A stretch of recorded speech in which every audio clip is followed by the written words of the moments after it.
Ini adalah polisi baru daripada Bank Negara Malaysia untuk lindungi kita daripada hutang jahat. Ramai rakyat Malaysia terperangkap dengan hutang peribadi. Ada yang terpaksa ikat perut, ada yang sampai terpaksa buat pinjaman baru untuk bayar pinjaman lama. Sebab tu Bank Negara Malaysia ambil langkah tegas. Sekarang Bank Negara Malaysia dah ketatkan polisi pembiayaan peribadi untuk lindungi kita semua. Antara perubahan yang penting, yang pertama sekali adalah pinjaman peribadi termasuk top up loan rumah pun terhad maksimum 10 tahun je. Tak boleh buat hutang panjang-panjang yang menjerat diri.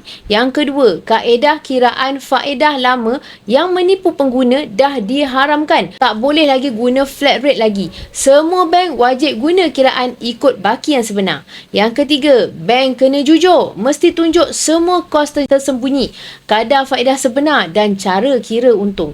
Yang keempat, kalau nak buat pinjaman lebih RM100,000, wajib belajar dulu tentang pengurusan kewangan. Bukan main sains je. Yang kelima, dan untuk yang guna PNPL, Buy Now Pay Later, sekarang ni Bank Negara Malaysia dah masuk campur. Tak boleh lulus suka-suka hati dan kena ada semakan kewangan. Kena adil. Semua ni bukan untuk menyusahkan kita semua, tapi untuk selamatkan kita dari sistem hutang yang zalim. Kalau anda sedang fikir nak buat pinjaman, tolong faham dulu. Jangan terburu-buru.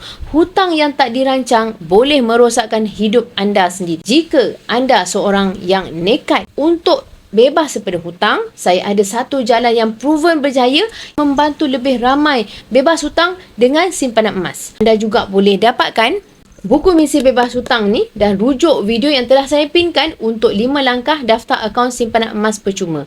Saya akan tunjukkan cara untuk anda bebas hutang dan kukuhkan kewangan dengan simpanan emas macam ni. Emas, pasport kekayaan kita semua.